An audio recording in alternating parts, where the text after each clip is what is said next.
Shall we?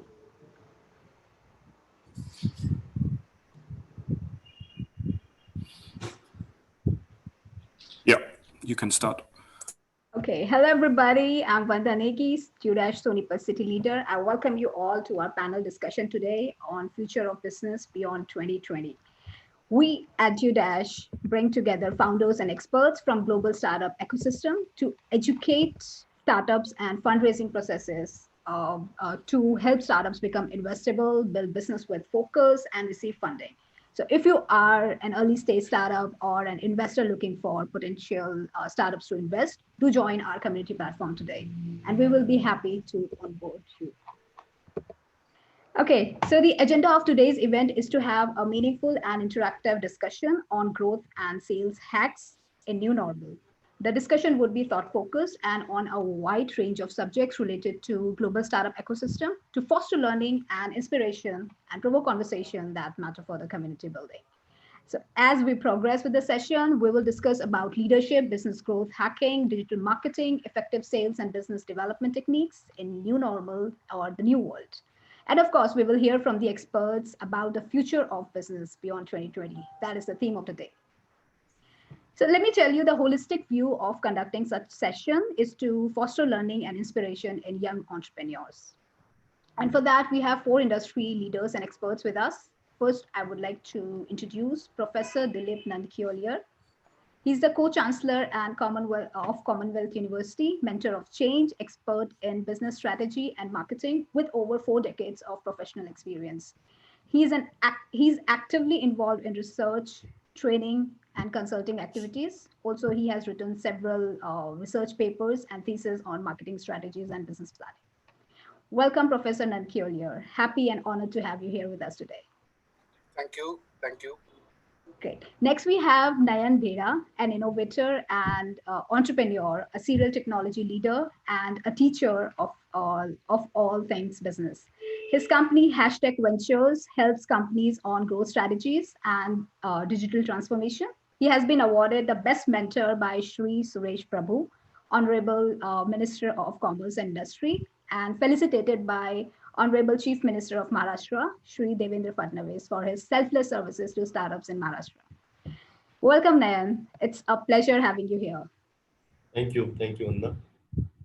Great. Then we have Amit Gupta, the quintessential businessman and expert deal maker with over 23 years of experience of multi-sector entrepreneurial and professional experience in sales and forming go-to-market strategies, strategic alliances, and thought leadership. Currently, he heads a business at Mergerdomo, an investing, banking, and deal sourcing marketplace, and is actively engaged in scaling ventures to new heights by constant involvement with all the players in the ecosystem. Welcome, Amit. We are thrilled to have you here as a panelist today. Thank you, Vandana. Thank you, Team DueDash. Great. Now, our fourth panelist is Prakash Nimbalkar. He's a marketing and communication specialist with over 25 years of experience, ranging from sales, media, events, digital marketing, and spread across India and Middle East. He has been involved with various brands. He has built them and scaled the operations for Indian and Middle East. Welcome, Prakash. It's an absolute pleasure having you here with us. Good afternoon and welcome to all. I'm looking forward to a super interesting and insightful session with you all. So before we begin our panel discussion, I would request all the attendees to keep posting your questions into the chat box, and we will ensure that your questions are answered during the session. So let's move ahead. So first, I would like to invite Nayan Bheda to get his expert views on growth hacking. So Nayan, this has been a growth hacking month at DueDash. And we have conducted various events to educate our startup founders on growth hacks, and we have received a tremendous response from the entire ecosystem. So since you have been creating a new digital products and business models and revenue streams, we would like to know what kind of growth hacks or the techniques are you using in this new normal? We want you to spill the beans and share your expert insights. Over to you, sir. Thank you. So, Vanna, I think I had 10 minutes to talk on growth hack, and I have a presentation. Can I share the screen and Sure, quickly sure, of for course. since I understand there are quite a few startup founders. So, I'll just quickly introduce what growth hack means because there's a lot of misnomer about growth hack. So, in 10 minutes of my talk time, I would just want to touch base on what growth hack really means. Of course, of course. Yeah. So let me just give the rights. He can share. He can share already. Okay. Thank you. I hope my screen is visible. Yes, it is. Great, thank you.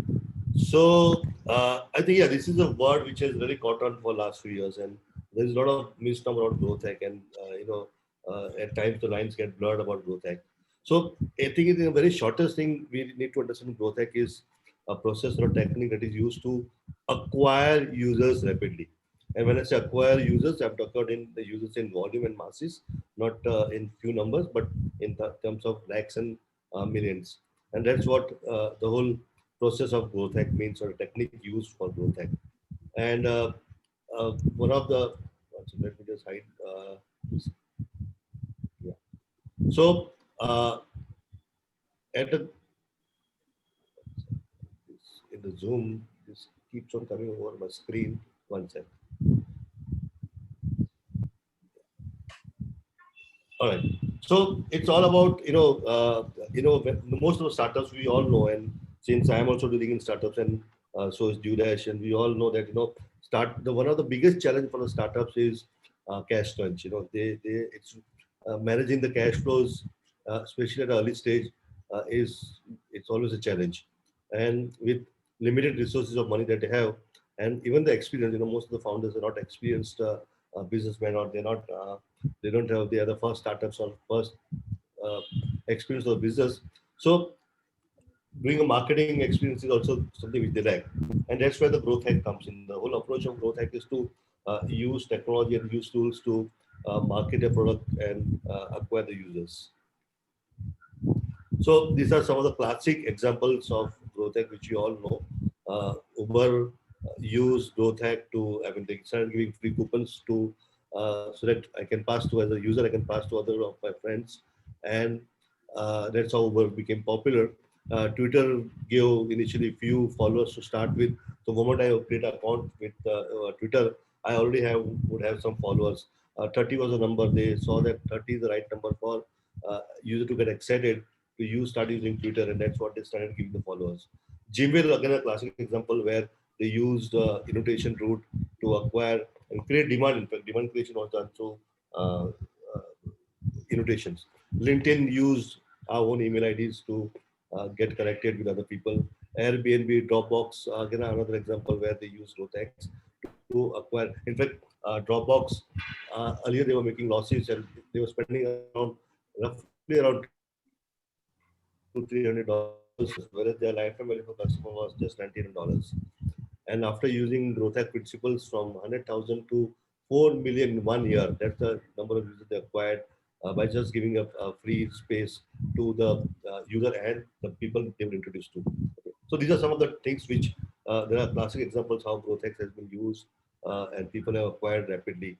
Uh, Now, there are three key principles which is very important for people to understand how growth hack can be achieved and how in past companies have used these three principles to acquire users. One of the key ingredients is, at the heart of the growth hacking is the absolute focus on the growth as the only parameter that really matters. Uh, that conventionally products are market driven, but growth hack is all about product driven marketing. Growth hacking does not separate a product design or a product effectiveness from marketing. So you need to build the hacks, including user acquisition, onboarding, monetization, retention. All these are built into the product itself, and that's, I think, one of the key factors or three principles of growth hacking. Second thing is social proof. Okay. Ensuring the virality becomes a core part of the strategy. The social proof is an important aspect of growth hack. You need to tell to your world out there that you're using a particular product. Okay, and you're inviting others to use and become users of the product. And I think that's very core essential strategy which growth hackers use. Okay, and using unconventional channels uh, is something which growth hackers always look for. Uh, Compared to the conventional, a marketer would use conventional channels, but a hacker would want to see what new channels are available for them to reach out to consumers, and not only just reach out, acquire them as a part of their strategy. I think a classic case study here, which so Nestle, one of the products of Nestle is a baby powder for infants. Okay, and they wanted to reach out to as many mothers who were recently and of they were had a conventional channels like marketing communication like TV or the stores and distributors. What as a hack Nestle did was they engaged the transgenders, and we know in a country like India, transgenders they somehow they get the clue. They would know every home where a baby is born. Okay, so they engage their services and they ask them to give them use them to get give them a gift hamper. So some samples of the infant baby powders were used distributed free to the homes where baby were born through the transgender. Okay, and that's I think uh, a key to using unconventional channels to growth hack. Now coming to your question about Vanna, you asked about what's happening in growth hack, and I think the future belongs to AI powered growth strategies, and of course that means the hacks also.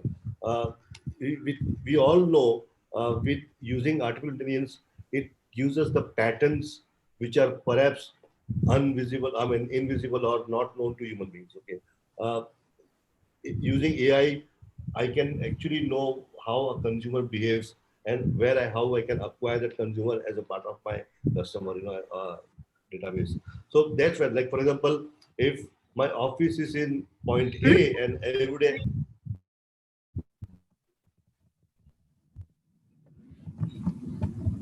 my Naya, office is point E and every day I'm driving to point. Hello, yeah, you were breaking for a second. Yeah. hello. Oh, okay. Am I audible now? Now it's better. Hello? Okay, I'll stop sharing my screen. I'll stop sharing my screen, so I think maybe the bandwidth will. I hope you hear me. So I was talking about AI-powered growth strategies. Okay, something which is now becoming common with most of the marketers. Uh, we all know AI. With AI, we are able to discover patterns amongst people or among various databases that people use. Okay, and using that patterns, we can actually target customers. For example, when Uber got introduced in the country, they were giving 50 rupees off or vouchers for every user. Now, one of the lacunas or one of the downside of the growth hack strategy is that you acquire users rapidly and you acquire them in large numbers, but then not necessarily that every user is going to be end up paying you. Okay, you initially give some freebies to the user and they'll all join, but not every user is a remunerative or profitable user. Okay, and you actually spend money on them. Okay, for acquiring. So instead of that, if using AI, if I know what kind of user is going to actually be paying me, what is the need using artificial intelligence, and then I use my strategies, growth hack tools to reach out to the users, and not only that, but actually even draft a message, my marketing communication based on the user. Okay, that's going to be something which is happening and is going to happen in the future. I think AI is going to play a huge role in the growth of every organization and their growth strategies.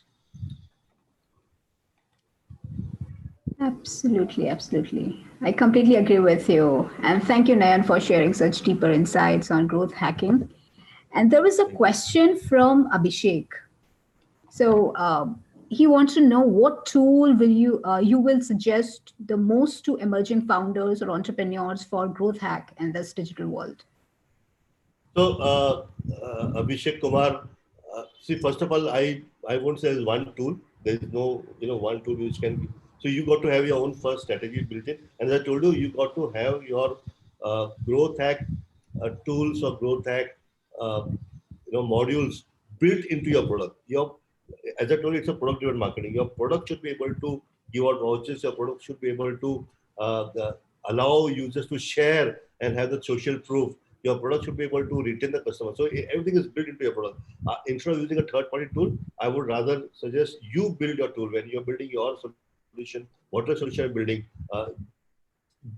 bring in the growth principles in itself. Okay? Let the product reach out to people. Let a product create more customers. And I think one of the factors of growth that is leveraging on users database. So if you can, let's say if you're building an app, and if your app can read users' phone book, or your app can read their email IDs, like what LinkedIn did or what Gmail does now, okay, and reach out to their users.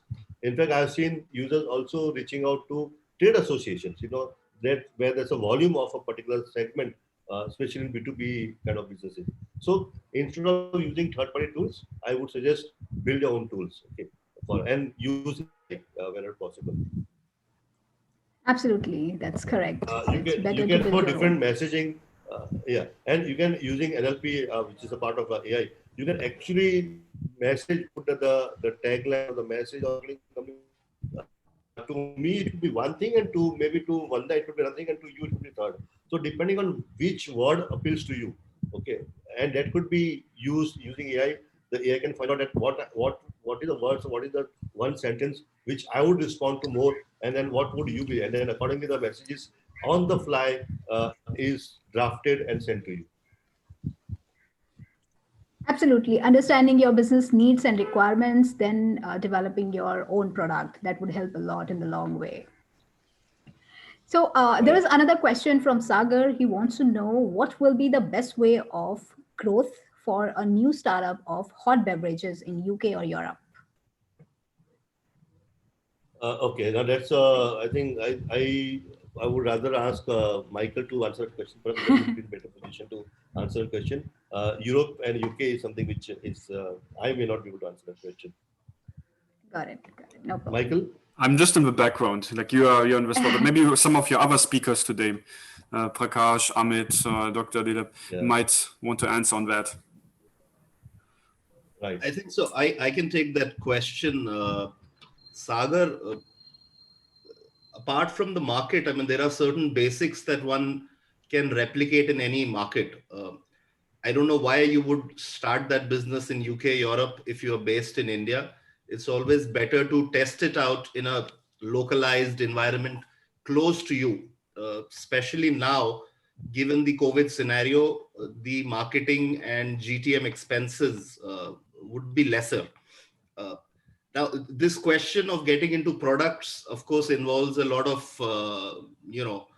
details into product-based marketing, as Nayan rightly was pointing out. But to answer very briefly in one line, there are certain basics in terms of doing your market research, identifying your target market, and so on and so forth, which are quite independent of geography. And to answer again in on specifics, it involves the whole product research. Right. Thank you, Amit, for sharing your insights and your expert views on it. Now, there is a question from Shubham. He wants to know what will be the best way for growth in agrotech. So it's industry specific. So I want to ask this question from Nayan. Sorry, where is the question? I can't see what is the best way for growth in agrotech? Okay, so Yeah. agrotech is a very growing field, yeah, and in fact, in a country like India, uh, where all these years we all know farmers have not been much of an educated lot, and they have been doing the agriculture in a very very conventional manner, uh, adopting technology, adopting now a lot of data which is available for agrotech, and combining the tech and the data both, I mean, of course, and coming up with different uh, agrotech based solutions or agro, it's definitely useful. I mean, I can give you a very generic question answer, because right now your question is very generic. If you can talk to me separately and give me exact specific what kind of, but I see a lot of growth in agrotech, because technology definitely has got a lot of role to play, and data, which is fragmented. If somehow you can organize the data, use your growth tech tools, and come up with some kind of solutions for agrotech, I see huge scope in agrotech. Got it. Great, Nayan. Thank you for sharing your deeper insights. And I completely agree with your talks. Growth hacking is it's key to business success. Fantastic. So now I would like to invite our second panelist, Prakash Dimbalkar, to get his expert views on the importance of digital marketing in this new digital era. So Prakash, can we have you here? Yeah. So, Prakash, since you have been a part of corporate world for about 2 decades, and you are an expert in marketing, branding, and communication, so how important is it to create a brand image on various social media channels? And why do you think that is most, important first step before kicking off any marketing activity? Okay, the Over to you. digital market is something which has taken the whole branding and brand building as well as visibility to a different dimension itself. Traditionally, if you look at B2B or B2C, we've been using older ways of typical newspaper or some kind of journals or exhibition, but then things have changed. Today there's an old saying that say in Hindi it says जो दिखता है वो बिकता है. No, that's old thing which is coined by Dr. Jagdish Kapoor, who was one of the pioneers of marketing. We work with Fruity and other thing. That's his famous saying. He says visibility is very important. Now you have a better option to visibility, which is beyond just the traditional print and television. You got social media which is coming in. You have digital thing. It's very very pertinent, as you have a lot of ways to encompass your visibility. You can cover it in a much wider spectrum. Today, earlier days what happened is that it was limited to those who read newspaper or switch on the DueDash, other thing. Today, the brand building can be done right from your mobile phone. With WhatsApp, the brands have been engaged on WhatsApp, Instagram, on even on your your LinkedIn, your Facebook. There are a lot of social media. In fact, if you look at it, the last couple of data says that the new Facebook account openers, the age is 50 plus.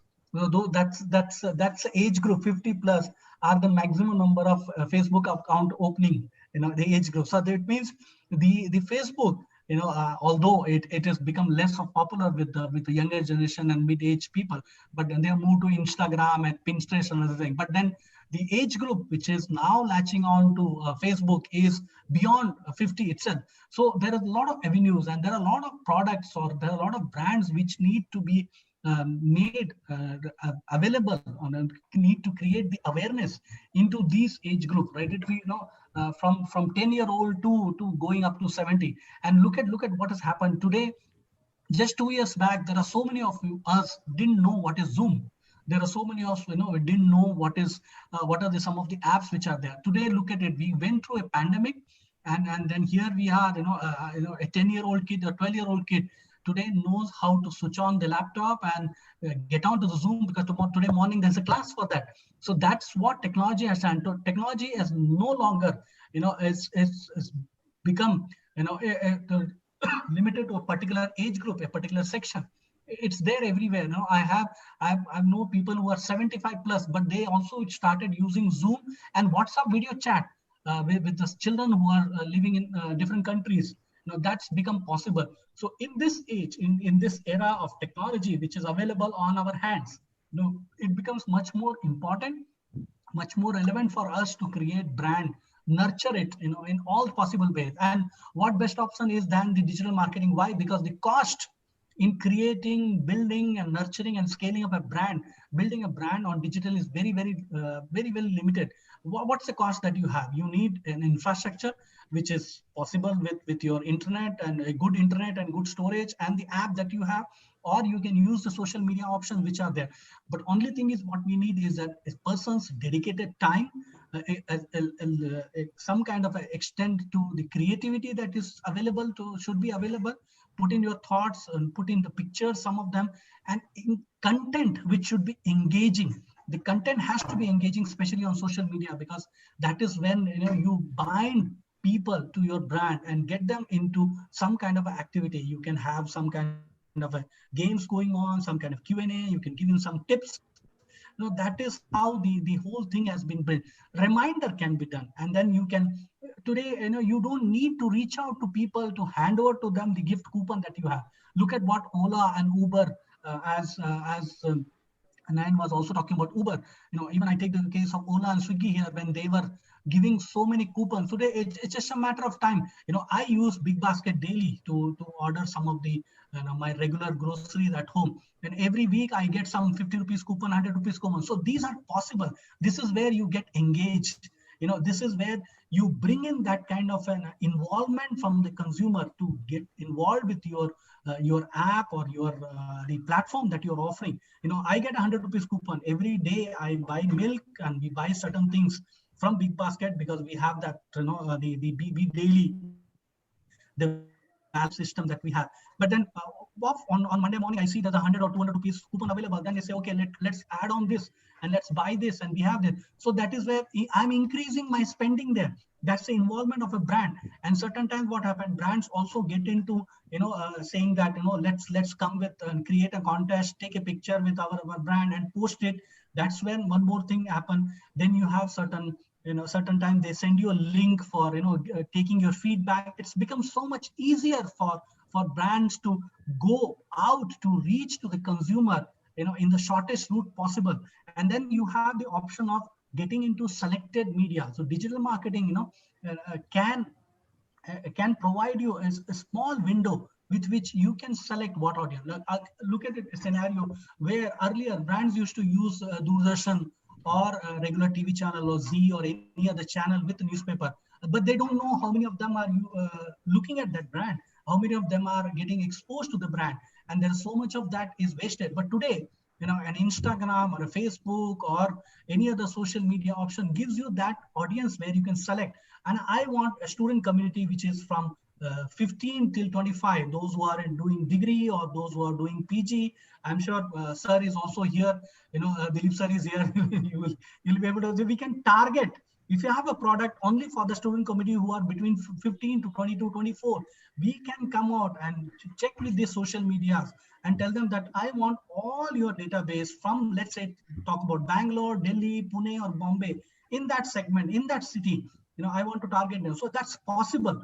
You can tailor-made certainly. You can come out with another creative for housewife section. You can come out with another creative for those who are looking at investment. You can come out with another creative who are only for health and fitness, gym. Those who are into gym or health and fitness, you can come out with that. You can come out with some kind of creativity, some kind of a creative engagement, some kind of ads that you can create. Okay, or brand building exercise that can be done, communication can be done only for select audience. That's possible again with social media, which gives you so much of possibility. The next thing is that after you reach out to them, it is also possible to track. Then we reached out to 200, 300 or 500 number. How many of them got engaged? How many of them didn't even get involved with that? How many of them got actually exposed to that? You can do that with email marketing. That's again possible with that. You send an email and you use a software which tracks you, and then you have that possibility of checking what's happened. And all this, you can build the traffic to come to your website, where you can get your website connected to Google Analytica and then see what kind of behavior, what has happened, who went to which page, how much time they spent on my website, which information they were looking at, what were they doing on that. All that is possible. So with this whole gamut, which is available on your fingertips, you just need an infrastructure and person with some kind of creativity to build brand. It's become much more necessary. A lot of B2B brands are coming to. I see companies like Grundfos, I see companies like Logrand, those kind of companies, getting into these kind of activities where they are building brand on social media and using digital thing. Email marketing has been there for the last 5-7 years, but then it has taken a different dimension altogether. And with the pandemic, that was the only option available, because newspapers stopped coming to us for almost 15-20 days or a month, and all the TV channels were repetitive. And that's why we all moved to OTT channels, with Netflix and Amazon Prime. And then that is what was left. Social media was the only thing left for brands to remain in touch with their present and potential customer. So that's how I look at it. Great, great. Thank you, Prakash, for sharing such great insights on digital marketing. So, since you have mentioned social media, it plays a vital role in influencing your customers' buying decision. So, what are your opinion on doing effective campaign on social media platforms so that It is. it There has are a more lot impact? of brands which are doing is, yes. Yeah, it is always, and that cost is so low. It gives you so many options, and you can select the pin. You can pinpoint and select the audience. Number one, you can do a plan A, plan B, which is you can try out one thing and it doesn't work. You can switch over to something else, which was not available in the traditional way of marketing. It used to be costly. There have been times when you shoot one ad and then release it on the television channel, and then you come to know within a week that it was not.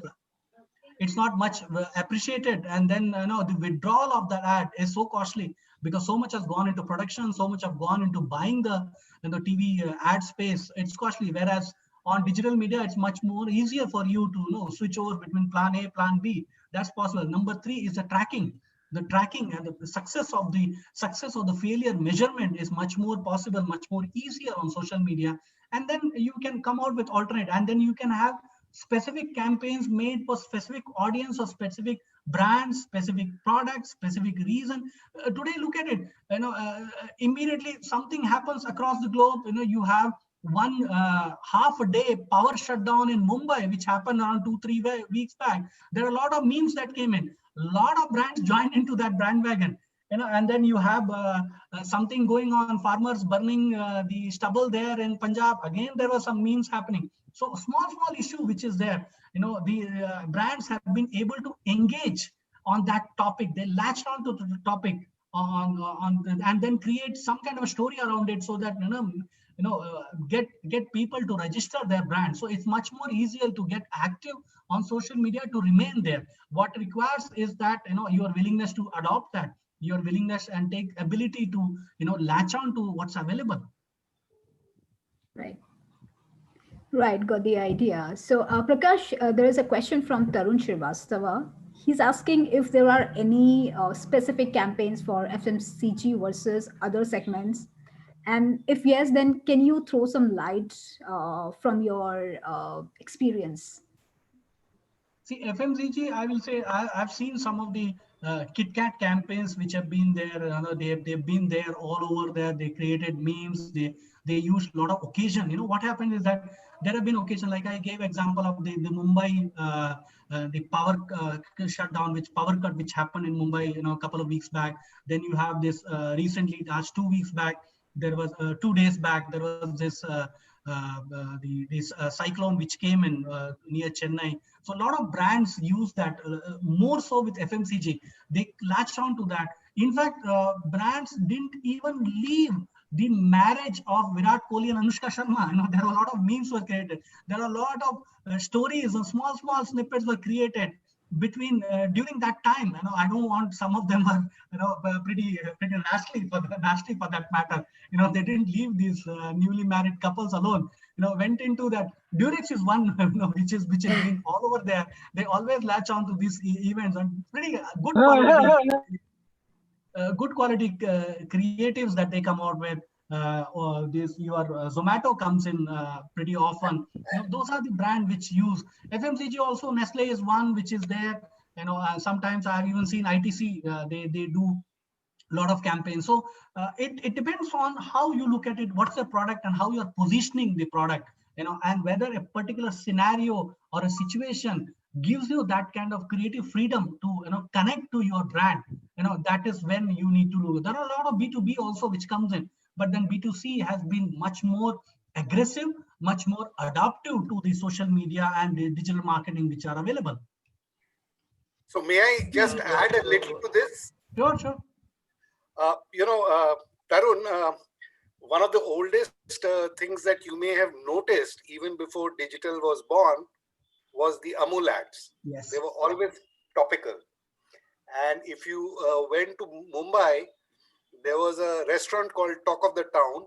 All that they advertised was a banner which was very topical and which was humorous.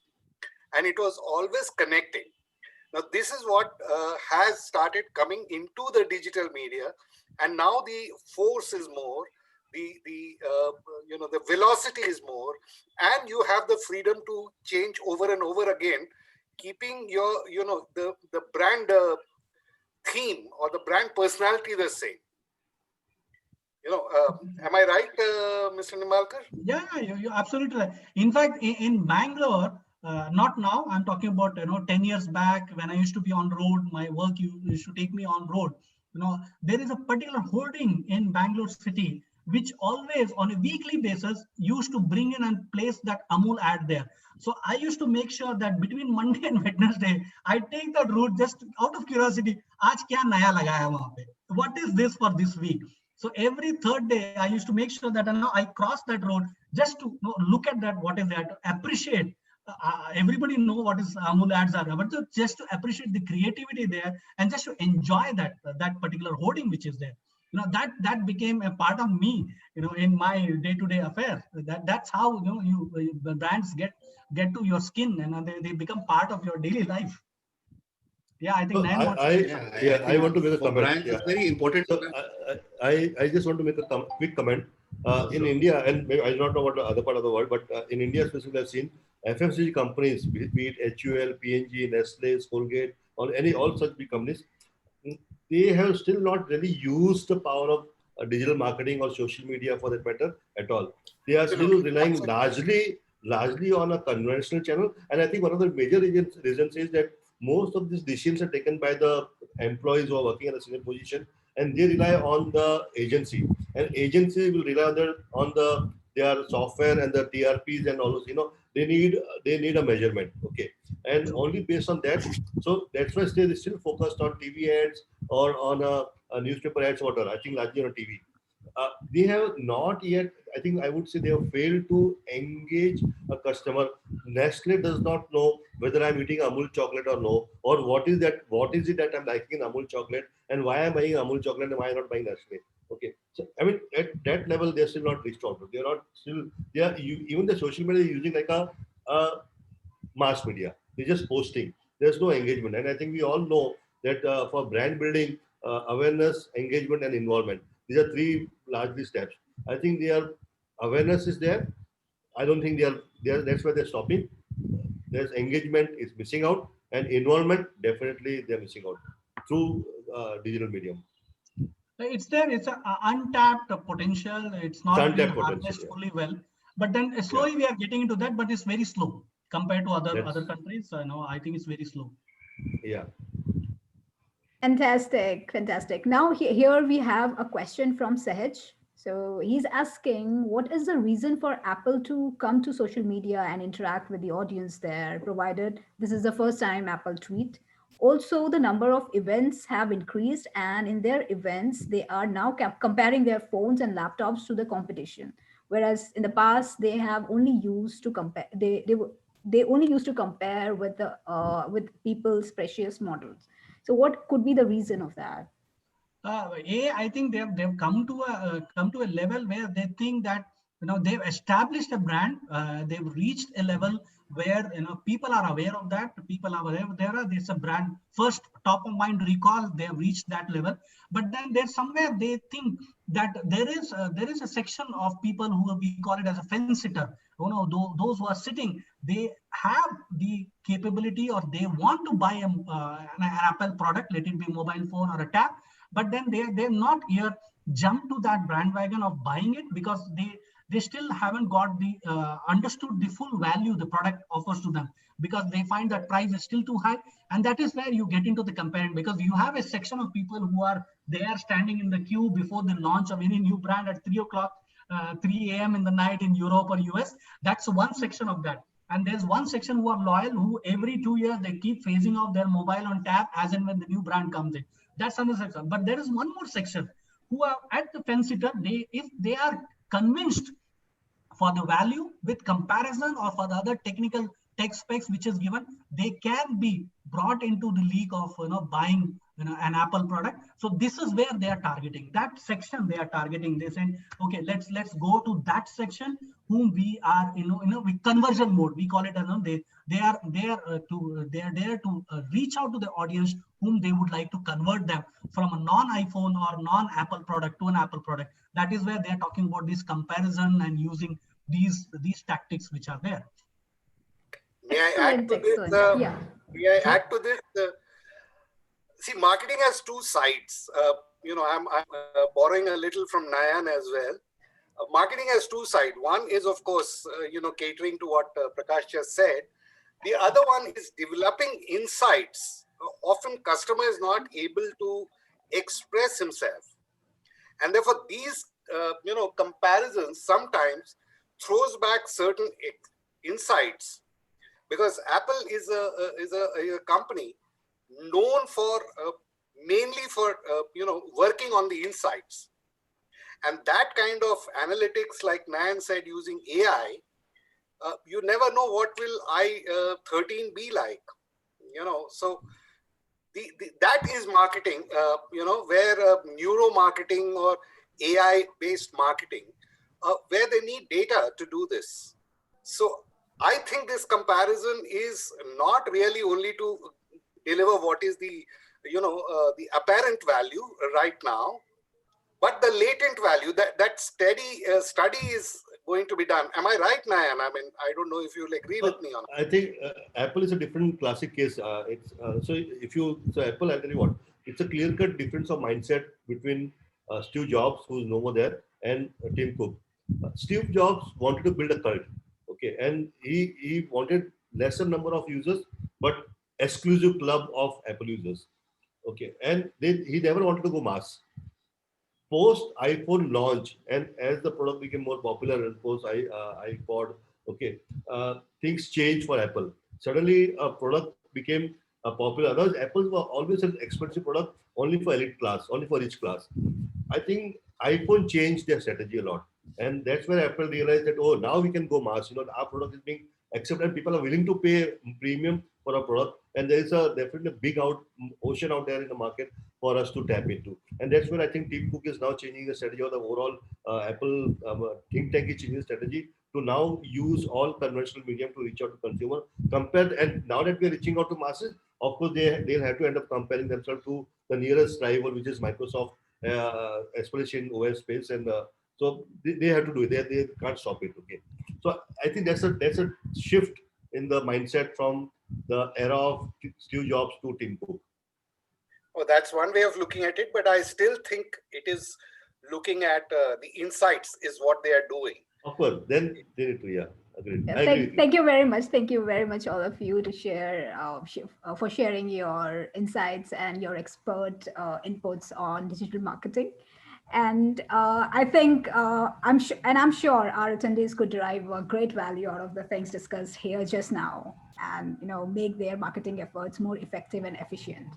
Now, I would like to move ahead with our third topic, new sales and business development techniques. And for that, we have a corporate leader with us, our third panelist, Amit Gupta. Hi. So Amit, you are an expert in deal making, and you have scaled up many ventures in the past and are continuing to do it. So what, according to you, are the best business practices and processes involved in taking your business to the next level? And what will be these practices beyond 2020? So over to you. Right. Thank you, Vandana. So while I do agree with Nayan and Prakash, they harped upon digital marketing, growth hacking, but the issue that I feel now is that we are undergoing a paradigm shift because of the pandemic. While all those tools have been prevalent over the last 5-7 years, how they can be utilized now is the key metric on which businesses can survive and can be sustainable. So I wouldn't harp too much into specifics, but go down into the basics.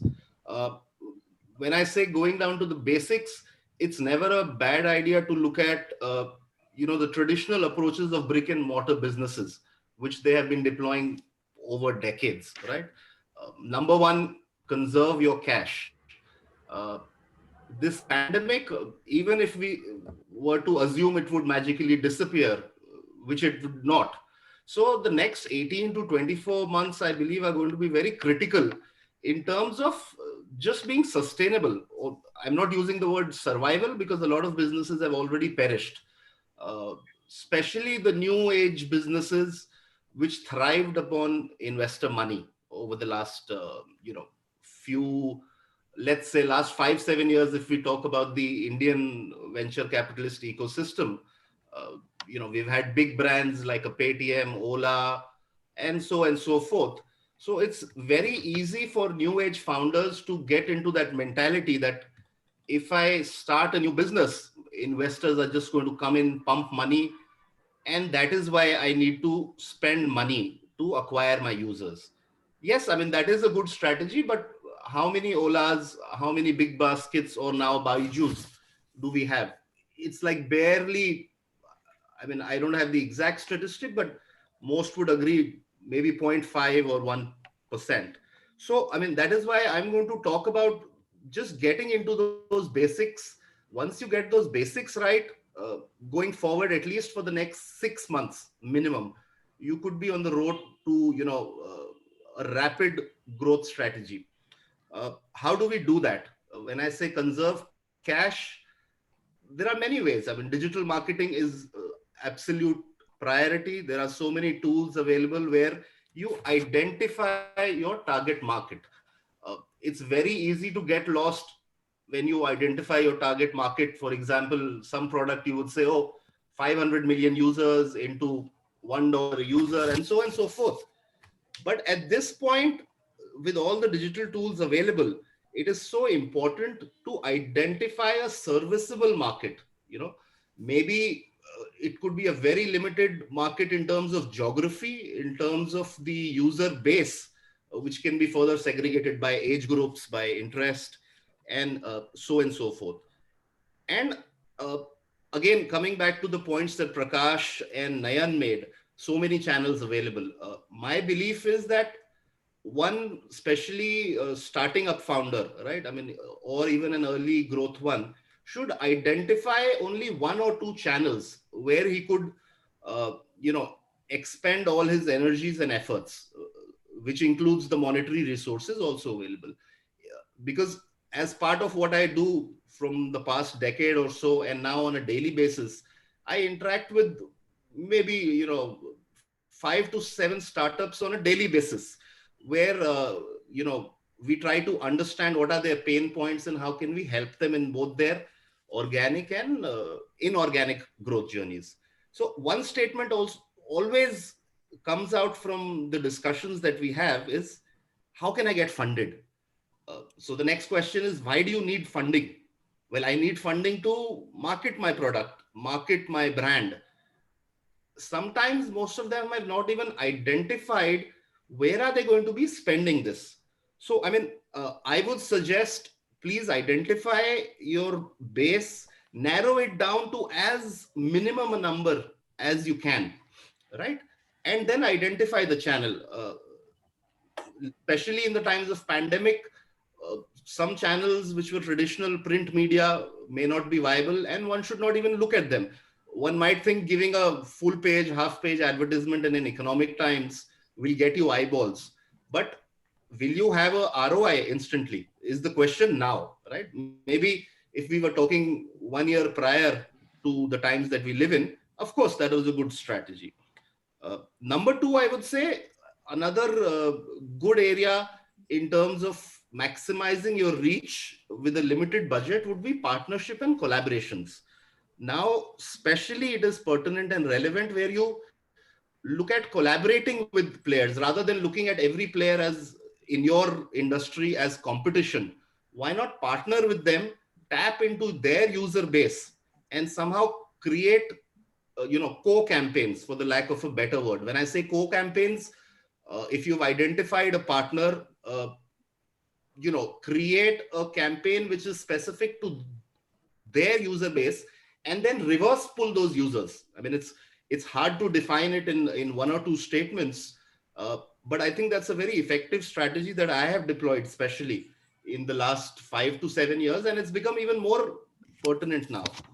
Number three, I would say, is identify your anchor, or as I like to use the term, big fish customers, right? Once you have done that, you create a network effect. Uh, to give an example into a B2B business, for example, if you have to tap into a large corporate, uh, I don't think you should be scared to do that.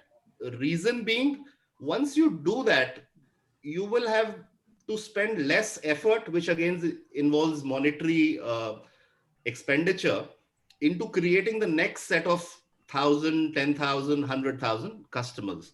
So identifying that big fish and reaching out to them should be also a priority at this stage. And what I've also observed is a lot of large corporates at this particular time, uh, they are restricted by their conventional ways of working. uh, it's not so easy for them to get innovative. So they are very receptive to the idea of new startups coming to them, showing them the ideas, and then taking it forward. A large corporate, a large MNC will obviously have the resources built up over decades or years compared to a startup. So it's important to tap into that ecosystem. Never have this thought. See, I mean, I am a self-taught sales marketer from the last 23 odd years, having worked in several geographies. So my basic fundamental is never be afraid to tap into those big customers, even when you are starting day one. Once you've built a decent enough product, or it's a tech based platform, please go ahead, reach out to those people, and you would be surprised how receptive the CEO of a large MNC is compared to a smaller customer, right? Another point I would say is, at least for the next 6 to 9 months again, try not to get into too much of fancy PR, bells and whistles, as we like to call it, right? One has to build up their user base by word of mouth. Now, how does the word of mouth come? Word of mouth will come if you are adding value to that particular customer, uh, you know, via your product, solving some pain point that they have. Uh, this is an oft asked question. I cannot identify the pain point of my customer. Okay, fair enough. Maybe you are already entering a crowded market, whatever industry, whatever sector it is. The pie, especially in emerging economies like India, China, the pie is so large. Even if you tap into 5% of that pie of your industry, there's so much to have, right? So build your organic user base. I mean, this is the fourth time I'm saying that, especially pertinent and relevant in today's times. Now these are company specific, some tools that I deploy on a daily basis over the years. I'll just harp upon some basic selling tools for a salesman, right? Uh, Although, I mean, it is my belief the CEO is the biggest salesman of a company, right? At any given point. If a CEO is not wearing the hat of a salesman, I don't think he's doing justice to his title. So, again, research your customer profile, right?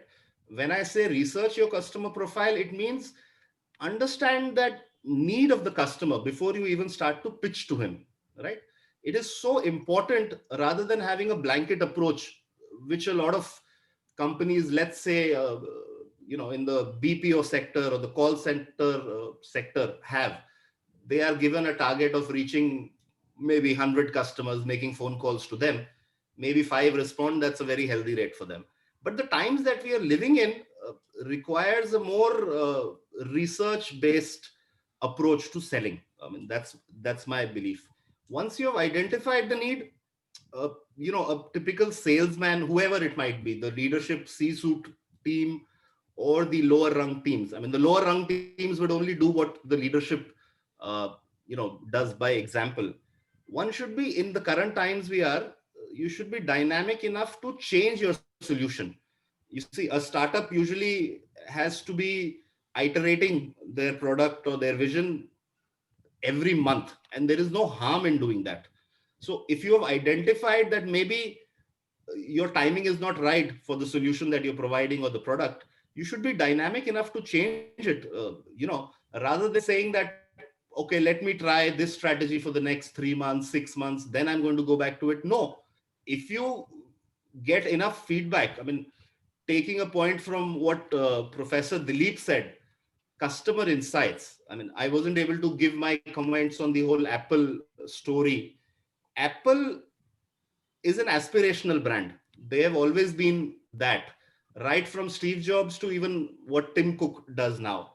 They have created that wow factor. If you look at their ads on television or print media, there is nothing more than the iPhone. They don't get into the functionalities of the product. They create that factor that you have to own it, or you have this thing called FOMO, which the new generation is quite familiar with, the fear of missing out.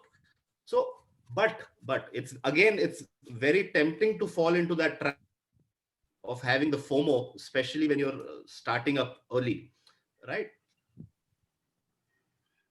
Leaving apart that point, which we can come to later also, I would say, be persistently persuasive with your customer audience, especially when you're running a B2B, uh, business, be it a marketplace, be it a traditional brick and mortar kind of a system.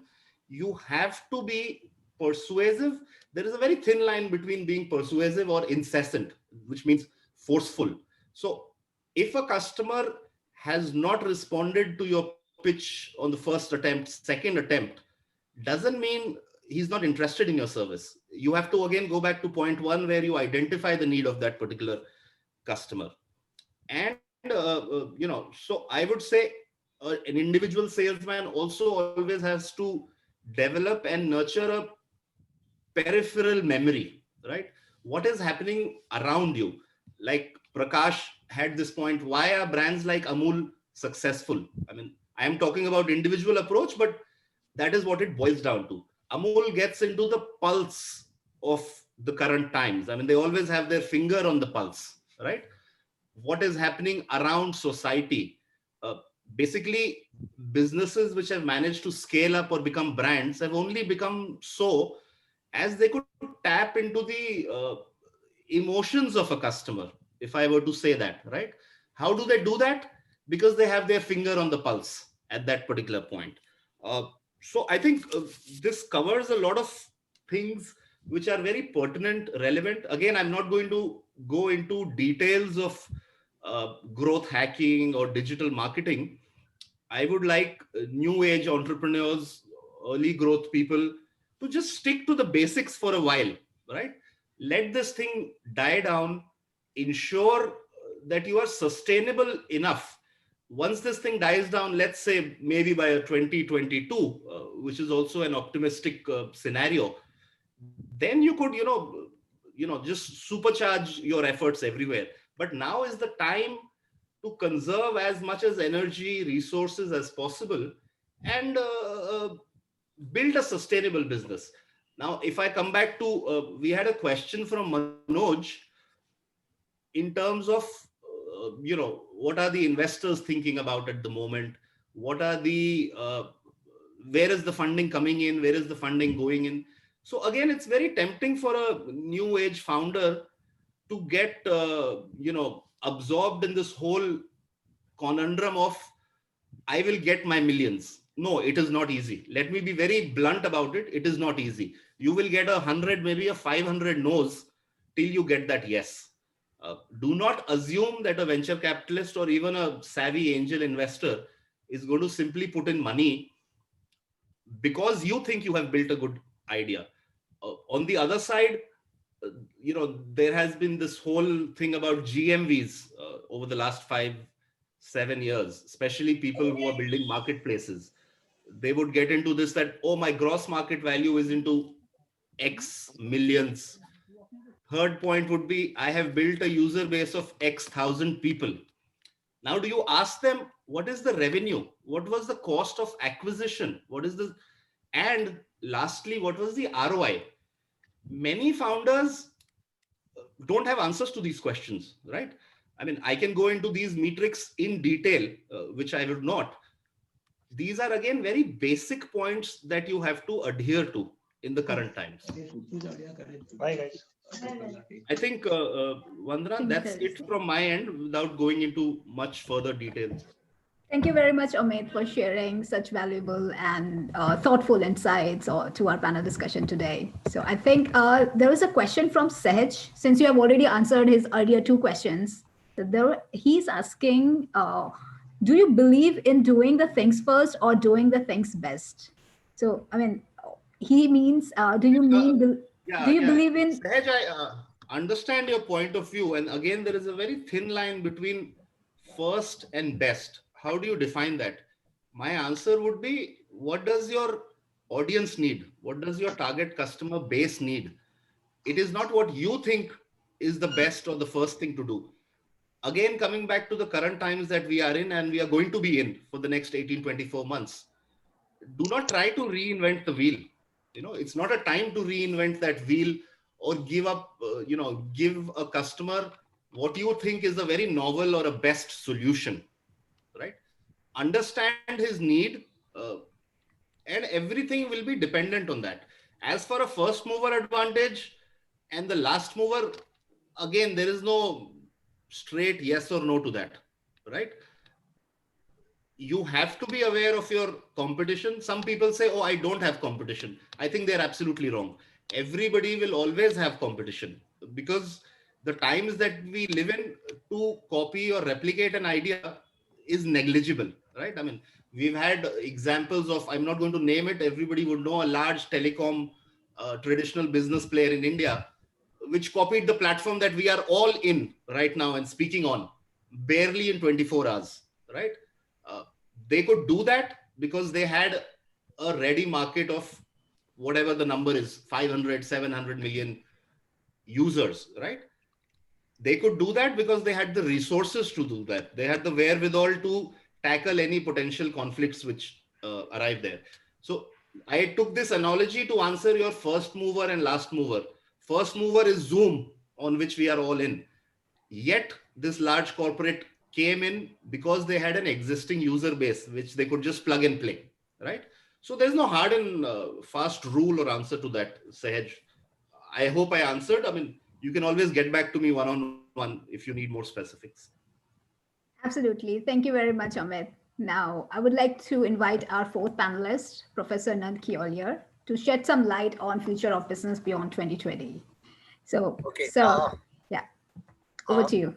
First, thank you, Vandana, and it's a pleasure. Thank you for all of you to be here listening to me. I would like to share my screen if it's possible. Of course. Now, 1 second.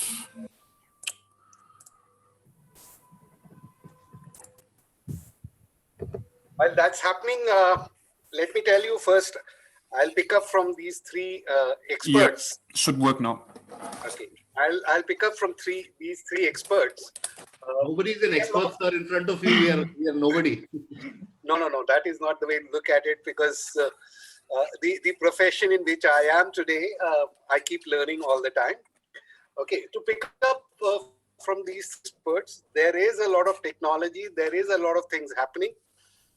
But I will root for what Amit just said. Sometimes you have to sit back and think how you're going to use it. I mean, the techniques are there, they are amazing, and they're exciting as well. And the age group, I think I'm addressing a very youthful target audience here. It is very easy to get enthusiastic about things. So I will start from there. The second one is a question asked by one Deval Agnihotri, where he said, is there some new way of breaking the mold? Well, this DueDash is all about that, really. I mean, the moment you can sense a pain point, you are going to, and if you find a solution, there will be a breaking of the mold. That's the difference between an entrepreneur versus a normal businessman. A normal businessman is a copycat. Okay, I think DueDash is about doing that, looking at something, and I don't know from which educational background, but there is this triangle, okay, which says that basic needs, then your desire keeps on, the human desire keeps on growing.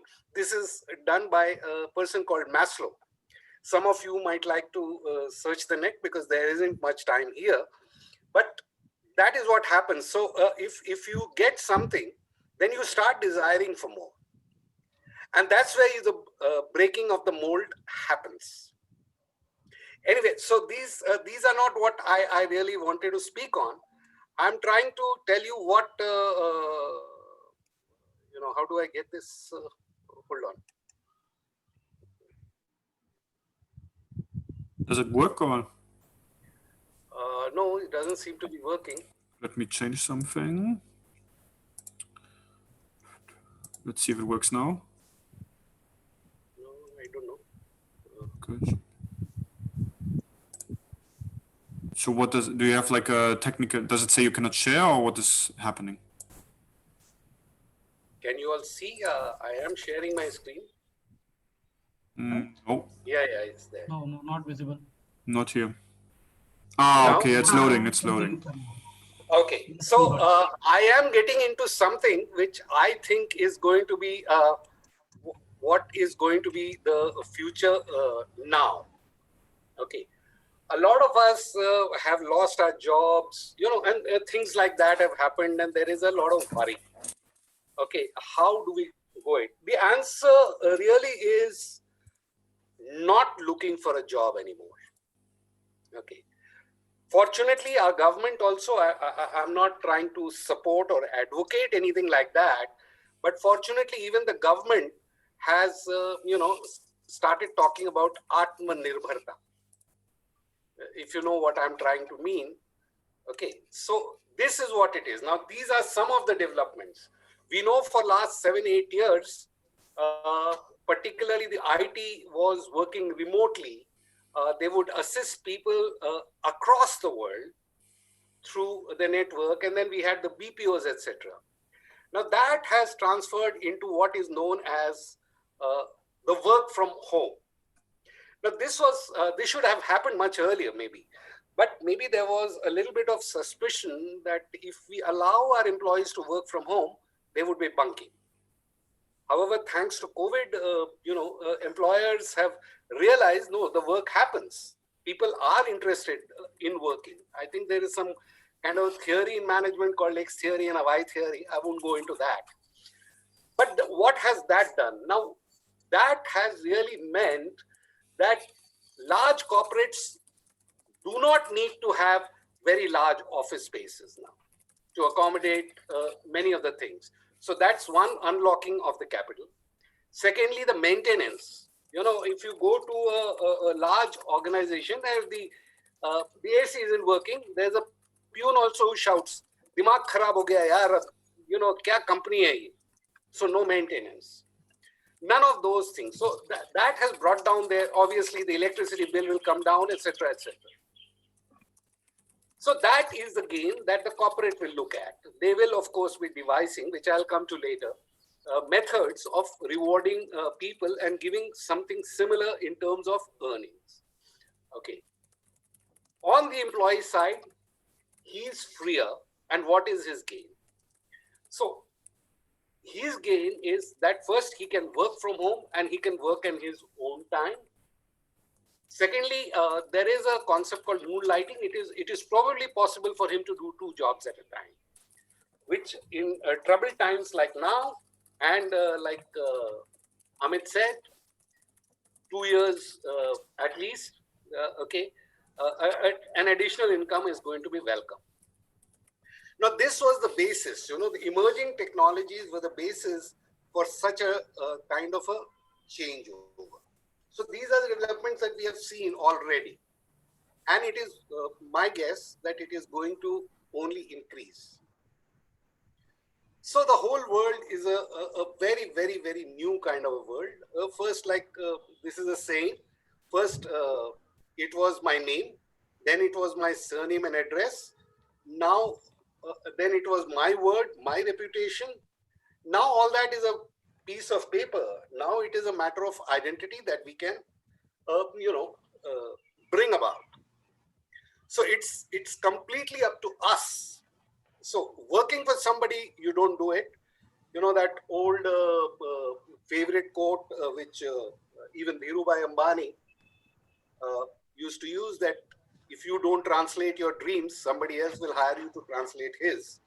So that's what is coming. So it is completely up to us now as to do we want to just plainly survive or we want to thrive. So what does that mean? Really, what does it mean? It means that we need to get into what is known as a gig economy. Gig economy is where employers will give you contracts for the same jobs. Maybe a job of, let's say, a HR manager. They would just outsource the work and they would put parameters which will give him the same package on performance metrics. Now, this is not that it was not happening. It was already happening. Now it's going to increase. Now, in this case, a gigapreneur, as I would like to call it, is automatically an entrepreneur who must know the tricks of the trade or have the skills of entrepreneurship. Is going to be gig economy hitherto. The world has changed and we better accept it. Like they say, we need to learn to live with Corona. So this is the situation as it is. In fact, it is a 2018 statistics. And look at where India is in terms of earnings of gig work. Okay. And gig work can be very small, could be very, very large as well. I mean, let's say a lawyer like Harish Salve is a gig worker. He's a gig worker. The maid who comes to your place is a gig worker. So see the range. And it is up to an entrepreneur to discover a pain point, like Amit was saying, and hit at that and become very good at that. Here are the statistics. Look at the way even professional services have grown. Look at the way large corporates, they're all getting into a situation where they are better, they are happier with the gig kind of an arrangement. Okay.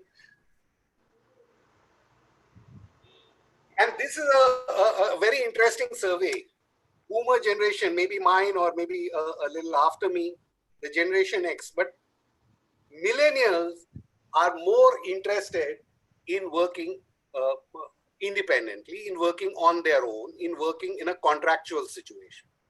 This is a survey which is interesting and is going to be the acceptable norm. And the corporates, the large MNCs are now sensing this and going to offer. You have heard that Tata, Tata's, many of their companies are saying that for next 1 year, you'll work from home. This is the time when they will be drawing up their matrix for performance. And then what I just told you would be the package that they will be offering. Most of the ITs have done it. Many of the other manufacturing companies are looking at it very, actively. I can tell you for a fact that Tata Motors and Bajaj are very actively looking at this. And this is mainly because the millennials are more interested in that. Why? Because the attention span, the kind of, they can tend to get bored easily. And therefore, they would like to have multiple assignments so they can work, keep changing from time to time and without risking their earnings. So this is what it is. First, the job market is in a limbo, which we all know, and it is likely to be so, just like Amit said that up to 2022, growth statistics, etc., keep coming. We don't know how far it is or how far it is true or not true. So you can find, so therefore the gig will help you find so many things which you can do You know, any entrepreneurial effort springs from within. Okay, it is not that you see an opportunity outside. It is the first pain that you feel in your heart. Okay, and then you go and cross verify if there is a minimum number of people who are feeling the same pain.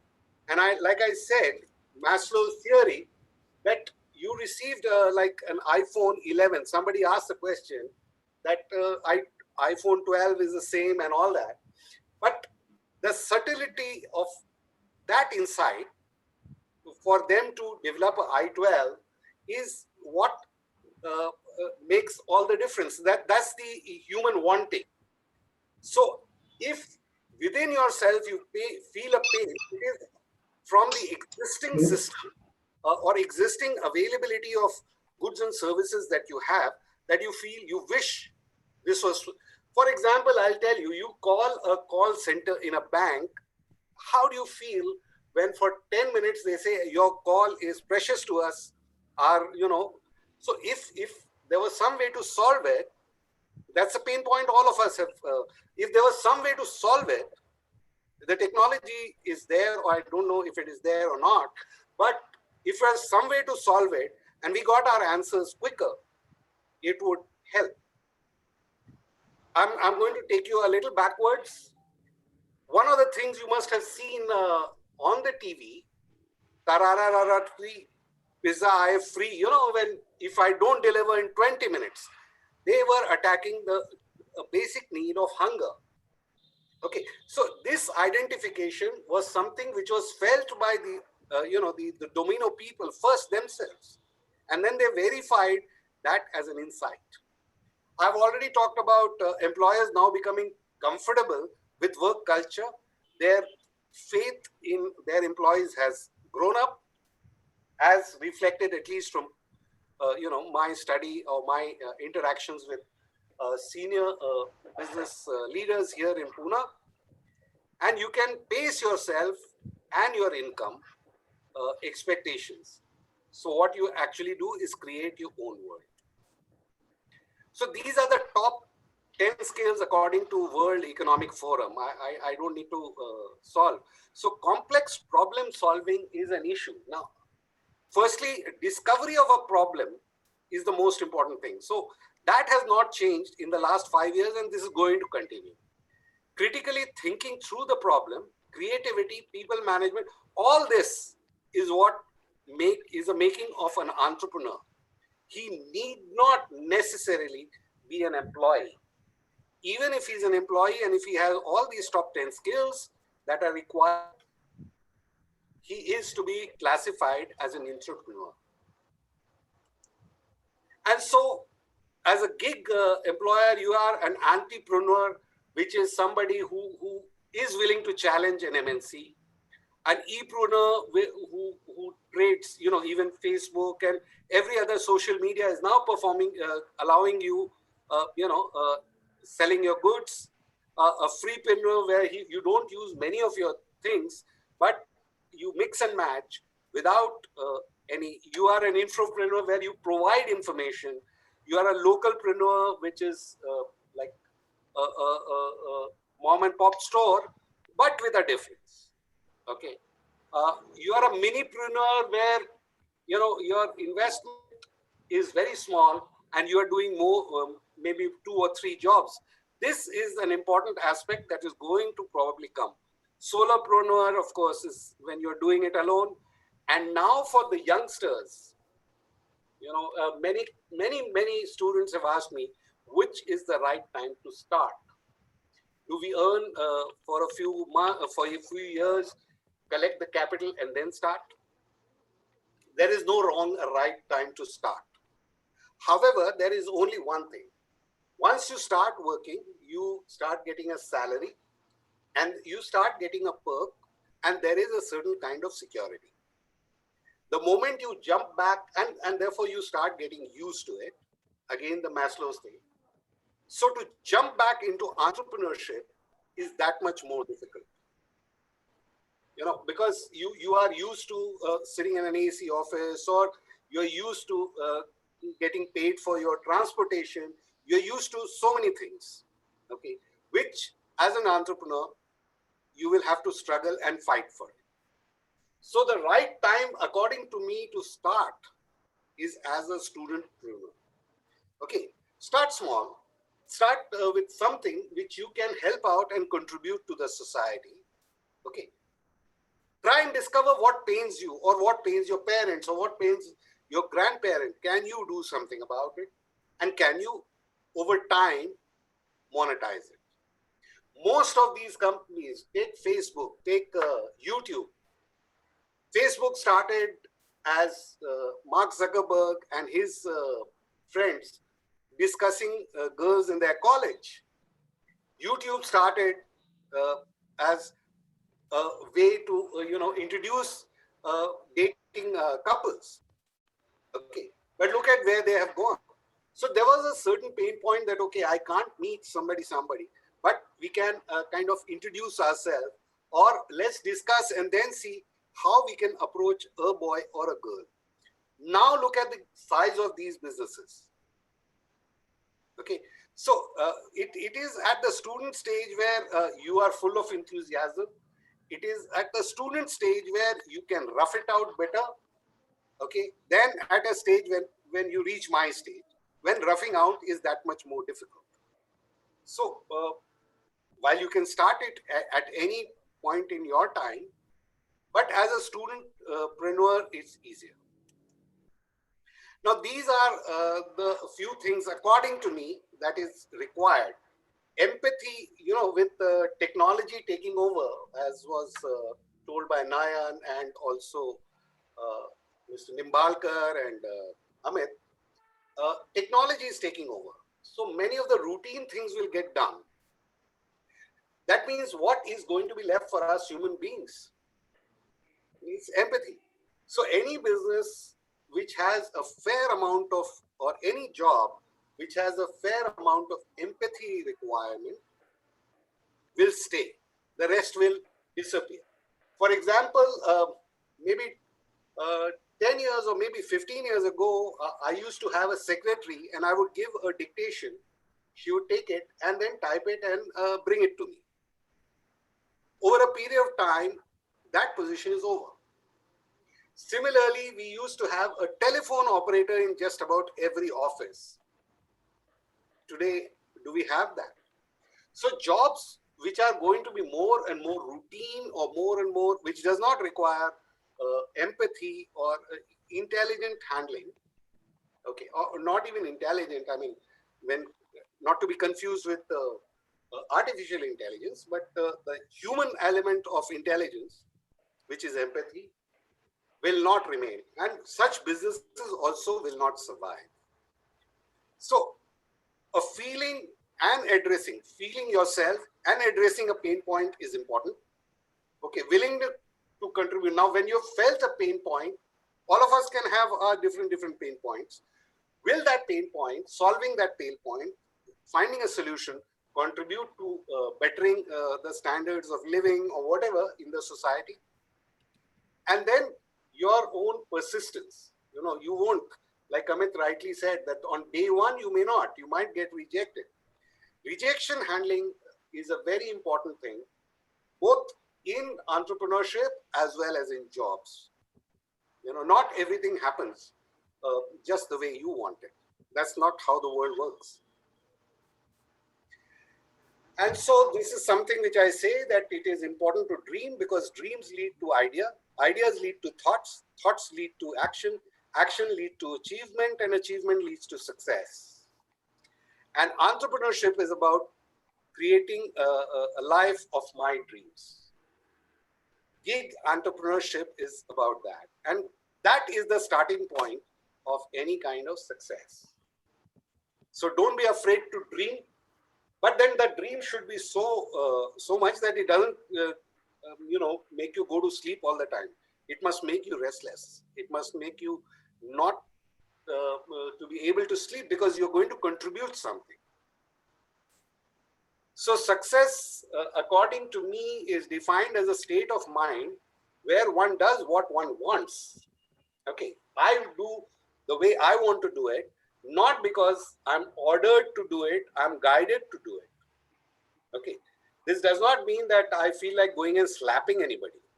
You know, I mean, I want to work at my time, and in the start, maybe 16, 17, 18 hours a day. But then at one particular time, I will do it my way. Okay. So I encourage every youngster today to be an entrepreneur and create your own world. I can be reached on this email ID and this number. That's about all that I have. So if there are any questions, I'm ready to answer. Fantastic. Thank you very much, Professor Nankiolier, for sharing your views on gig entrepreneurship and bringing it to the conversation today and giving us new hope of better business world post-COVID. Thank you very much.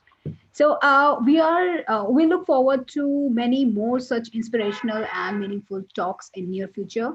So now I would like to have a closing statement from all of you on how different do you think will be the new business world from the current scenario. So first, I would like to go to Nan.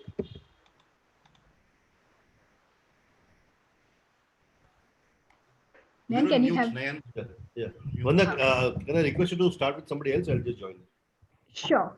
So can I start with Amit? Would like to share your views on I it. think I'll let Prakash take the question first. He has been silent for a while. Great, great. Engrossed with Dr. Dilip and his thoughts. It was very, very enriching, sir. I must say thank you. It was a pleasure listening to you. You know, hopefully I get many more opportunities to listen to your thoughts. That's one thing. That will depend on Michael and Vandana. No, otherwise, also I'll try and connect with you, sir. Nothing to. We are already connected on LinkedIn. Okay. So Yeah.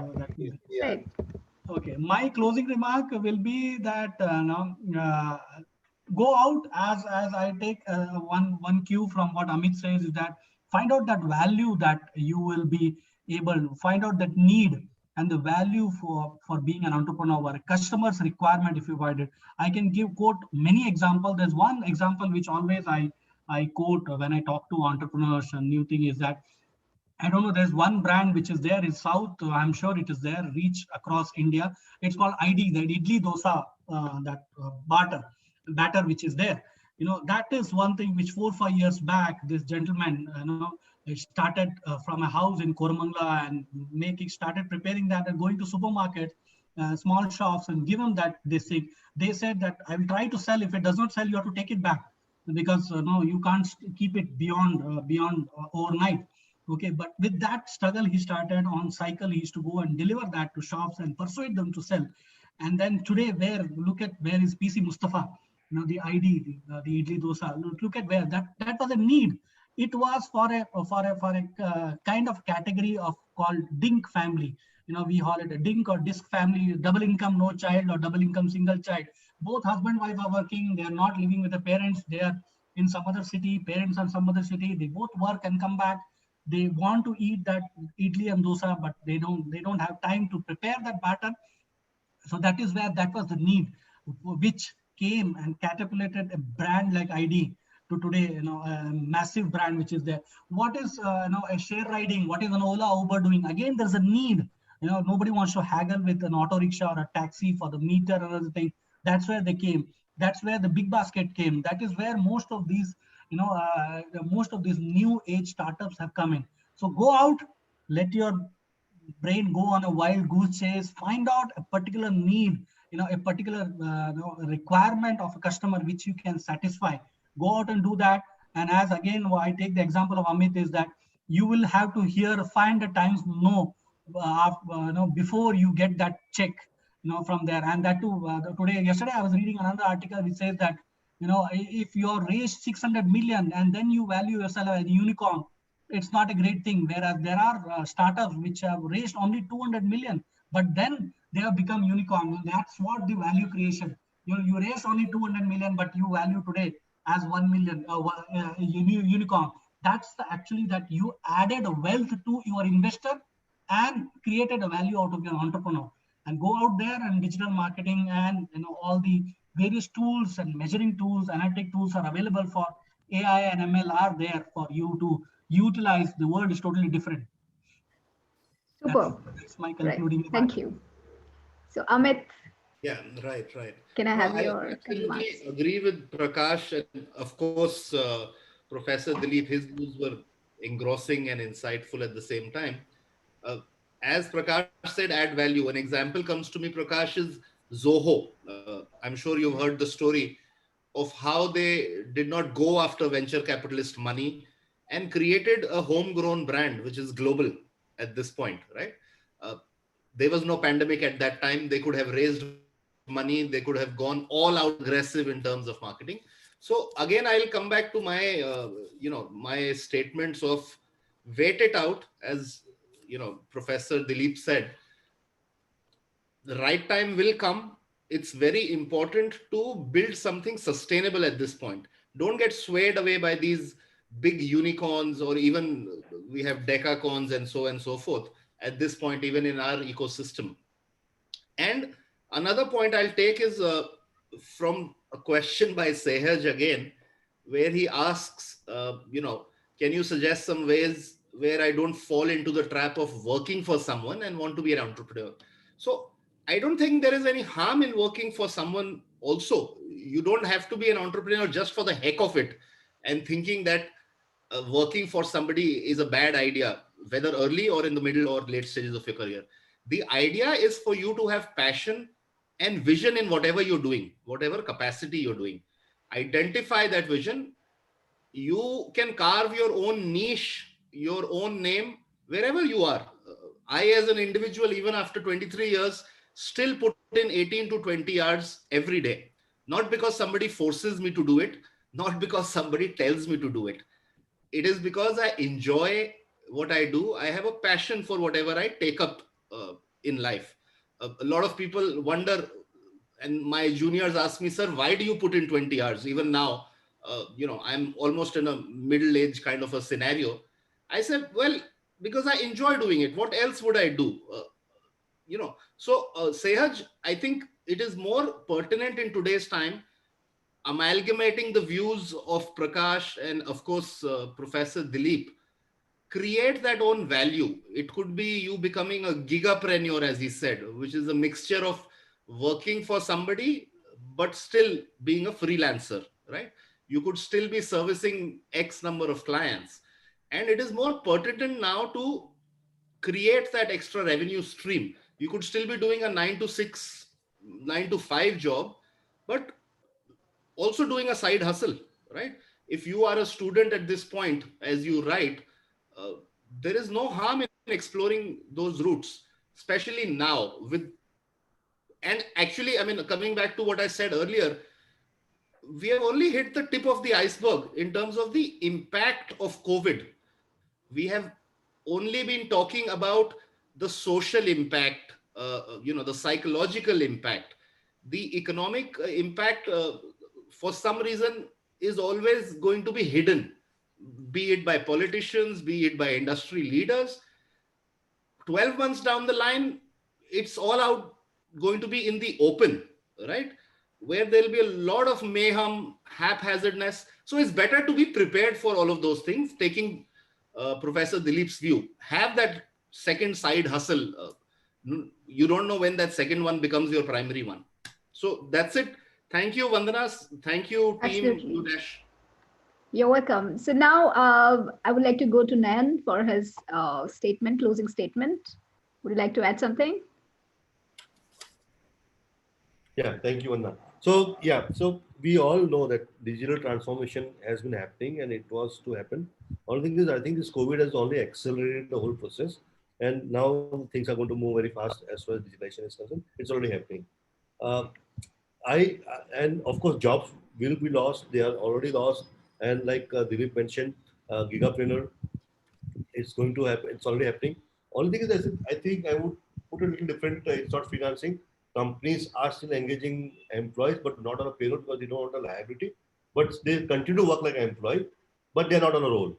So there's a fixed amount being given to them. There's a fixed set of work being decided between them. This is what you deliver. This is what they'll get against that delivery. But they cannot do anything else. Okay, though they are like somewhere in between. It's not completely freelancing, but I can do 10 projects in together. So that's a difference. And I think this is going to come out. Project-based assignments and project. So companies don't want to take liability anymore, and they don't want the pay salary or whatever. One thing which is as we get into digitalization,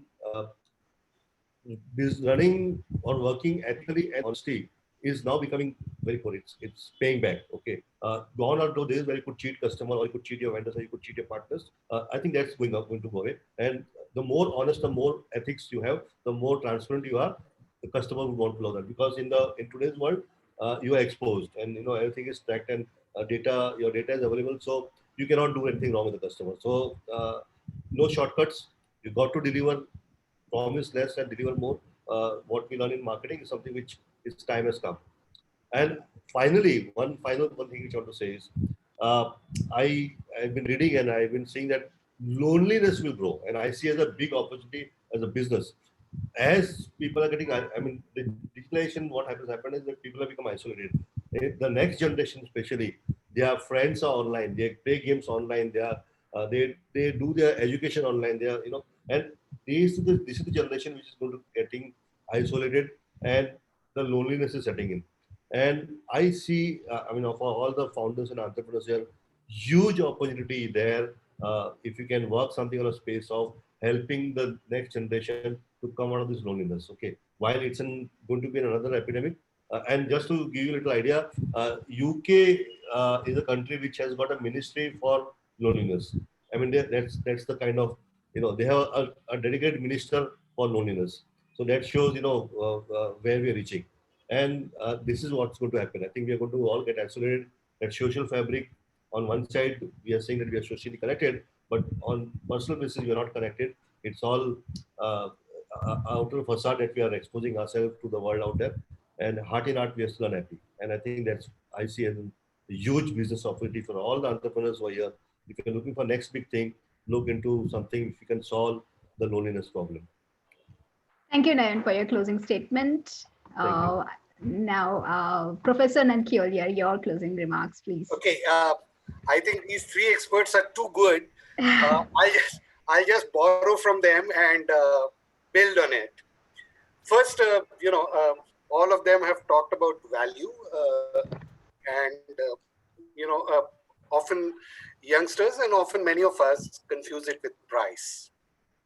I would just like to give that subtle difference. I'll give you an example. When I just began my career as a salesman selling tires in a company called Seat, they had these large, tires called off-the-road tire for off-the-road vehicles. Those 10 feet, 15 feet tall tires, huge tires. Okay. And there were two major competitors. I'm trying to tell a story. I hope you all have the time. They had, the same tires, and they were better established already. And they were producing a product which was considered worldwide the latest of the latest. Whereas what Seat had wasn't the latest. It may be about 10, 15 years behind time in technology. So, being a salesperson, like Amit just said, I was to chase a target, and I needed to get to some place to show my face honorably to my boss and to his boss and to his boss. So I went to, there is a company called Century Cements. They have a cement plant in a place called Tilda, which is near Raipur.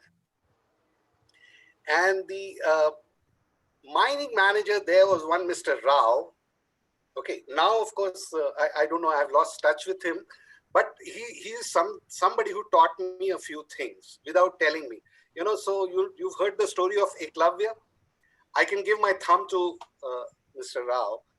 So I went to him, and with all my fancy sales pitch, etc., etc. Those were not the days of what Prakash would say or what Nayan would say. Those were the days we had to do things, face to face and manually so. So I created a lot of picture kind of a thing and showed him on that. And this is my product, that is my product. And all of a sudden, I found that he was not listening to this, nor was he looking at my scrapbook. He was looking at me with a very disappointed, angry kind of an expression. So I said, what happened, sir? I thought maybe he had some personal problem, maybe a fight at home. Wives can be difficult, at times. But it was not that. He said, do you know, Dilip, that man has reached moon? I was completely nonplussed. I said, what does this mean? I'm trying to sell this old man my tires and he's taking me to the moon.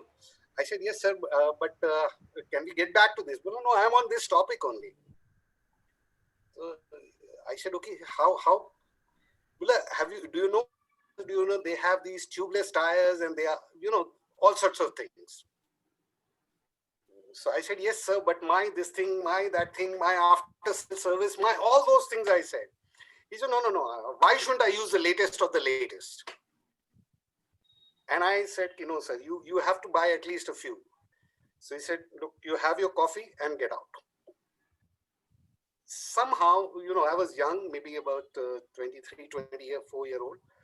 Mr. Rao, I will make sure, this is how, I don't know, it just came out of an emotional outburst. I'll make sure that you will buy tires as if I'm some kind of a dada. He said, get out. However, when I came back, I reviewed, what can I do now? If this is the case here in this particular cement factory, and there are cement factories all around Chhattisgarh, how do I sell? So I started looking at, and I every month I would visit, sit outside. He was not allowed to go into his office, and then started visiting his mines. And I realized these tubeless tires, which were 1.5 times as expensive as mine, were, because of the underfoot conditions, would get cut and thrown. Okay, and maybe they've just had about been used only 25% of their lives. So that was my entry point. I went back to him. I said, see, when a tubeless tire is cut, the way it is cut, you can't even put a tube inside to use it because the tube will get pinched by the cut. However, if you use my tube type tire, you can even put a gator and get a greater use of your tires, and therefore you can bring down your, the loss of expenditure, or bring down the tire costs. This hit, and he said, okay, if I give you, what will you do? Now there was one more difficulty. Anyway, but we'll come to that some other time. So I could see and show him the value versus the price.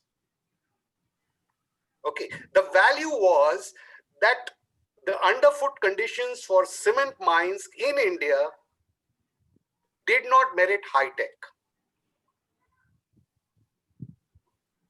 Okay. So that versus the price. Okay, so that is one. The other one was some people asked questions, I don't know who all, and everybody talked about discovering the pain points. Well, like I said, every pain point was first begin from within yourself, and that should become your passion. Amit just said that working 20 hours a day, he doesn't mind it. He doesn't. In fact, it may be relaxing him. Amit, please tell me if I'm right. No, absolutely. Because for me, there are no boundaries between work and non-work, right? Exactly. So that is what will make you discover the new things that Prakash and Nayan had talked about. Because if there is a passion, then you will find a way. This is not such a scary world. COVID is dangerous. There will be lockdown. If the district magistrate in your district doesn't get his, idlis right, okay, or his wife has fired him, he'll, declare a lockdown. And the other day when his girlfriend said hello, he'll say, okay, lift the lockdown. This will happen now. Let's learn how to live with it. Okay. So if that is the thing, then your passion is the one that is going to carry you through, and the world is still going to survive, and we will be required. Okay. Right. That's what is my note. Thank you very much, sir. It's a pleasure having you giving talks on the current issues and hearing your expert talks. And thank you all speakers for sharing your expertise and adding value to our session. And thank you very much, audience, for attending today's event. You've been wonderful. So I think we are coming closing to our session. So I if think anybody has any questions, they somebody can. has just asked a Ah, question. let me Somebody check. named Riddhish, I believe. Okay, yes. So there is a question from Riddhish. He's asking, what is the importance of building relationship with your clients in a B2B considering the current situation? So I would like to ask this question. Can I take this question? Sure, Sir. sir. Sure. I was about to do it, but I elaborate on what you said. Yeah. See, like Nayan just said, that ultimately we are human beings and we are gregarious animal. And now the major problem facing us is loneliness. All right. Similarly, even in a B2B situation, many times it is the personal, interaction or the personal touch which gets you the business. If there are, I think Tarun was there, he's from Calcutta, if I know well. If you know the culture there, the business really doesn't get, transacted in the office. It gets transacted in clubs. It gets transacted in golf courses. It gets transacted in restaurant. Why this? In Dubai, we have the Indian club, Indian Sports Club. They have two very, very large restaurants. And if you walk across, you'll see $1 million deals being finalized. Office is just where you sign. Exactly. Okay. So B2B business or even B2C, it's always about relationship. And that's your touch point as a salesperson, as a marketing person, because sales, marketing, etc.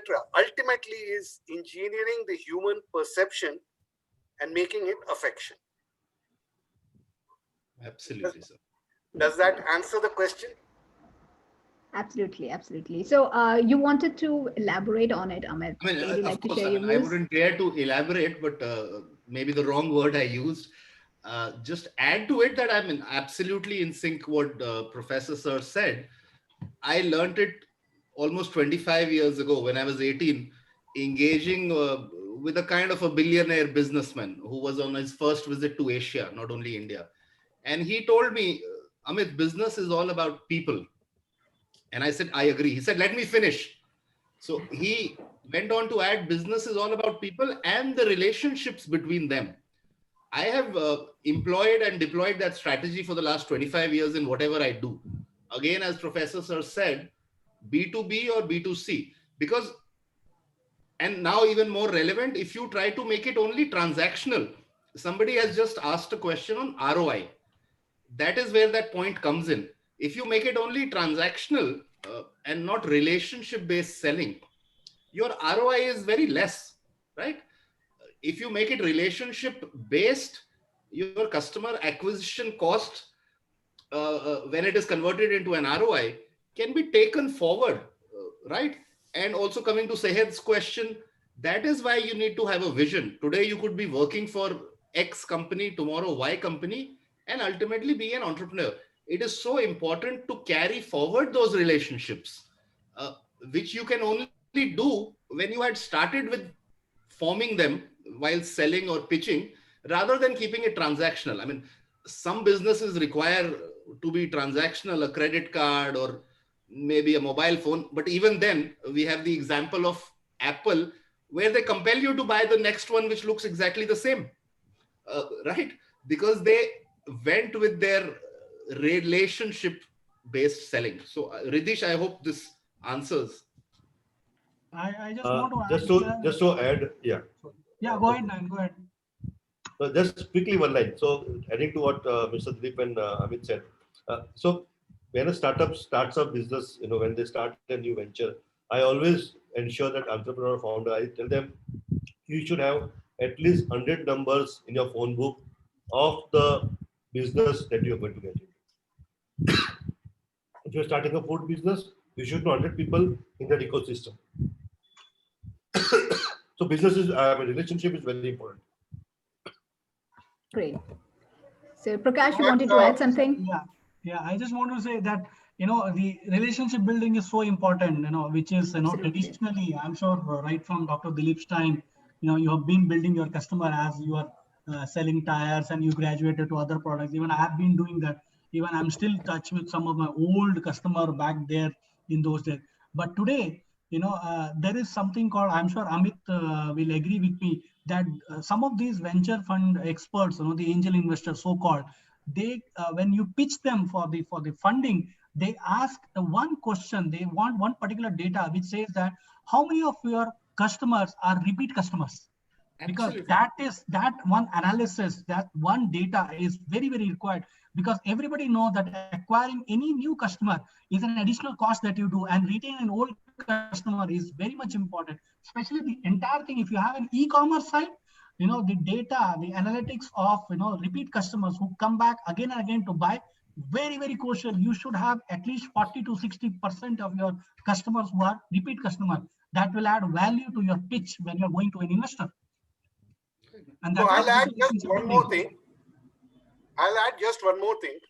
For a young startup or just to start up, one of the most important thing that they should kind of budget is about 10%. I mean, I've been telling all my students, so I'm trying to repeat it here. 10% of their time, at least, which can be clubbed together, and about 10% of whatever they earn or whatever capital they have, just for networking. Okay. Absolutely. And out of that, only 1% will actually translate into that ROI. But my God, that will be the ROI. That's what, and I'm sure Amit, with the kind of hustling that he's talking about, will completely bear me out. I'm sure of that. Absolutely. I operate on that whole model since, again, last 25 years, despite my age, I still believe in the hardcore traditional approach to selling and marketing. Yes, we have all those tools that Nayan and Prakash spoke about, which are absolutely relevant and pertinent. But the basis for using those tools, again, is the traditional approach. So Nayan, I mean, if you have to use digital marketing and all the analytics that are available, it is still important to filter that audience first with your mindset, right? Only then can you target that audience. So I draw analogies from what I used to do on the road 25 years ago, where you need to identify that audience. So I couldn't agree more with the professor on the power of networking. I mean, I've worked across industries where I have seen that in action. I think my last and closing point would be, don't have any, pay less importance to what fruits you are going to get from your efforts. If you believe in that, you can concentrate more on the effort. Now, if you try to pitch to a customer thinking I'm going to get $100,000 out of this deal, your mind is always going to be on those $100,000 rather than not on your effort and what solution you are providing. So if you employ this strategy that I have to focus on my customer, not on the final outcome. Of course, everybody wants to make a sale, right? Which will happen. And then the network effect starts happening, if you have repeat customers, which is more important. I think let me just summarize that in one line. This same SEAT example, it was the same Mr. Rao who, they have a small association, cement manufacturers. He gave me the referrals. He pushed the case for me. I didn't work. And, you can check it with SEAT tires. My achievement versus the target was exact 1000%. What the target, and that was not set by me, that was set by the bosses. That is the power of networking. And then how often, and it doesn't happen in the office. It happens all over. Right. So let me just summarize this by saying network is a net worth. Yes. Absolutely. Yes, absolutely. Right, absolutely. Thank you very much, all of you, for sharing your expert views, your insights, and adding value to this session. I look forward to many more such inspirational and meaningful talks in the near future. Thank you very much. It was a wonderful session with you all. Thank you. Thank you, everybody. Thank I you. hope you Thank all you. enjoyed. Thank you, Oh, yeah. Amit. Thank